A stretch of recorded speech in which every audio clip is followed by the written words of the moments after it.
let's bring you some other stories making the news this morning. We'll take you to Zimbabwe now, where the lawyers for human rights say that 4 United Nations special rapporteurs have warned President Mnangagwa against adopting the proposed Private Voluntary Organizations Amendment Bill, also known as PVOs, which they say will inhibit the enjoyment of numerous fundamental rights in Zimbabwe. Now, the bill has also been criticized locally for its heavy-handedness in dealing with non-governmental organizations whom the ZANU-PF party-led administration is often accused of pushing a regime change agenda at the behest of Western countries. Well, the letter sent by the special rapporteurs details the rights that will be inhibited if the bill is passed into law. If adopted into law in its current version, the bill will have grave consequences for the exercise of civil and political rights, including the right to freedom of association of private voluntary organizations, which is PVOs, in Zimbabwe. But let's have joining us from Harare to tell us more on the latest development is Fiona, Research and Advocacy Manager, Zimbabwe Lawyers for Human Rights. Once again, it's good to have you, Fiona.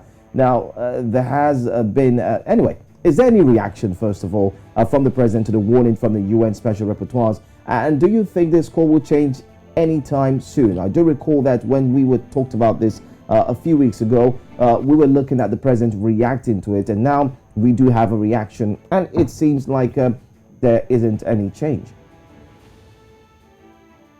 Good morning, and thank you. Yes, unfortunately, so far we're not seeing any change in the government's position. The issue, this communication to the President was sent by 4 UN Special Rapporteurs, notably the UN Special Rapporteur on Freedom of Assembly and Association, on the 17th of December, and called for the government to respond to various questions on the bill and how, raising concerns as to how the bill doesn't comply with international human rights law standards or the Financial Action Task Force recommendations on counterterrorism. But the government has officially acknowledged receipt of the communication, but hasn't responded to the substantive questions. Various recommendations were also raised by UN member states during the Universal Periodic Review of Zimbabwe on the 26th of January. And the Honourable Minister of Justice during that review process said that they intended to proceed with the bill because it was required to comply with the Financial Action Task Force recommendations on counterterrorism. Parliament has been in recess due to the COVID-19 lockdown regulations over the Christmas period, but they are returning this week. So we are anticipating that this may be announced in Parliament at any time. Right. Now, Fiona, recall that President Mnangagwa had warned CSOs to stay away from politics, especially as he believes that NGOs and PVOs are deviating from the humanitarian agenda and interfering with partisan politics. What do you think about that? I think if you look at the communication that's been sent by these UN Special Rapporteurs, they raise a lot of concerns about restrictions on freedom of expression, assembly and association in Zimbabwe, particularly highlighting citizens' rights to be involved in discussions around politics. But unfortunately, the current operating environment for NGOs in Zimbabwe is very restrictive, and any kind of criticism of the government is deemed to be NGOs deviating from their mandate and deemed to be political.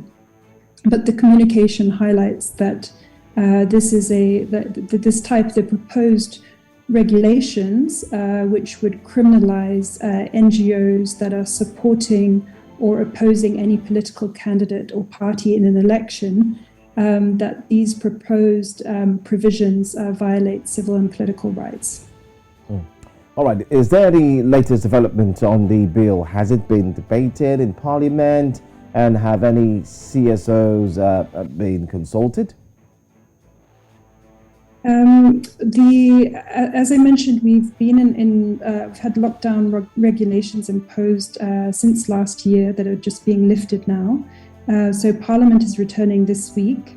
We did have a parliamentary portfolio committee meeting planned to discuss the bill last year, which Parliament seemed to be willing to participate in, but that was postponed due to the regulations. So we're hoping that CSOs will be able to meet with Parliament and relevant stakeholders to raise their concerns. We're also planning to lodge a petition, so we hope that our concerns will be raised. But certainly, the way that this bill has been introduced has not complied with international law standards and the Financial Action Task Force recommendations in terms of consultation with CSOs. So what we're really calling for is that this bill be withdrawn in its current form and that there be wide consultation with CSOs to try and adopt a better regulatory framework. The UN Special Rapporteur on Freedom of Assembly and Association actually visited Zimbabwe in 2019 and wrote an excellent report on our current legislation, which is already very restrictive and called for a more open operating environment and legislative framework. And unfortunately, the bill that is now being introduced is making the regulatory framework even more restrictive, rather than complying with the Special Rapporteur's recommendations at that time. All right. Thank you so much, Fiona, for being here with us, talking to us on this. And hopefully we'll get more details as it proceeds. Thank you.